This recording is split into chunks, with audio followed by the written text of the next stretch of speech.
Hi everyone, Angie Hong from East Metro Water. For today's adventure, we're going to be riding on the Browns Creek Trail.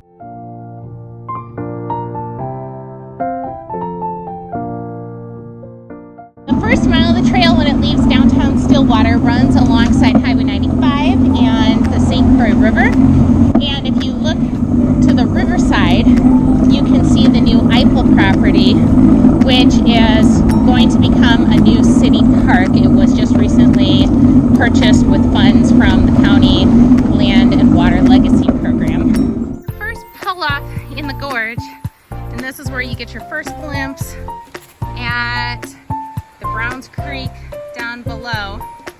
This is a designated trout stream, and the Browns Creek Watershed District has been managing to protect the trout populations and improve water quality for the past 20 years. Pull over to the left here so that we can take some graffiti art photos. When you get to the overpass with all the graffiti underneath, that is when you are almost to the historical Stone Arch Bridge. We also always think it's a fun place to stop and take a few photos.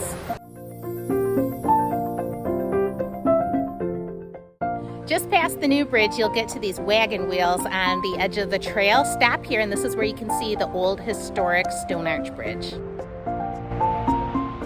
You get to this kind of nondescript looking place along the trail just past the Stone Arch Bridge. And this is actually a place where the Watershed District worked to pull out the trail a little bit and create a small floodplain for the stream to overflow in the spring.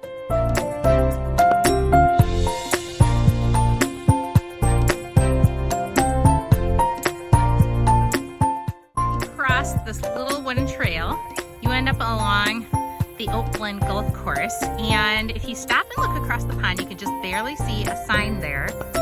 This is a location where the Browns Creek Watershed District has worked a lot with the golf course to put in buffers of native plants that help to protect the stream and create colder water, better shading for the trout. So you finally make it out of the gorge. You get to Browns Creek Park, and this is a great place to stop and rest. It's called the Cold Water Stop, but don't be confused, there actually isn't any water here, so you do need to bring your own water to drink when you're riding on the trail. But there is a playground, and there's also a lot of really nice nature trails you can explore in the area as well.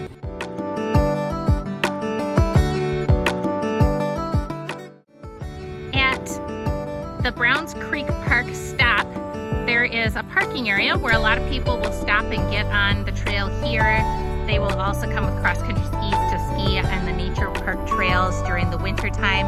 And this completely unremarkable grassy area on the other side of the parking lot actually contains a really important water quality feature. Underneath the grass, underground, there is something called a rock crib that filters out the stormwater coming from the parking area, coming from the nearby road, so that it's cold by the time it goes into the stream.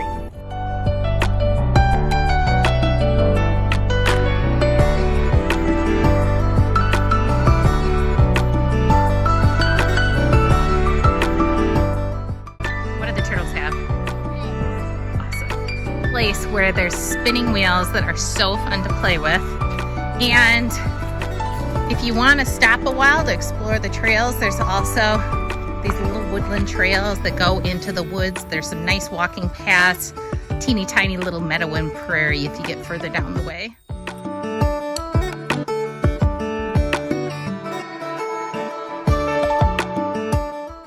If you've got time, make a quick turn off when you see this sign and go hang out at gas stops, have yourself a drink or two, enjoy some of the sausages, some of the pretzels. It's a great place to hang out and spend the day, good outdoor seating too.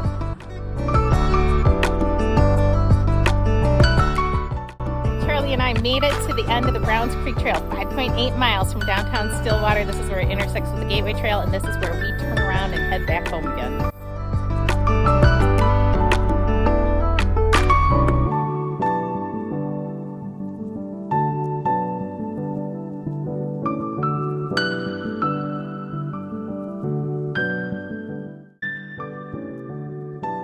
All the way into downtown Stillwater, then you can now ride across the old lift bridge, make a loop, and come home along the new bridge, which was built over the St. Croix River. And we are done. We did our glory ride into downtown Stillwater and we hoofed it up the hill to the historic courthouse. And now Charlie and I are heading home.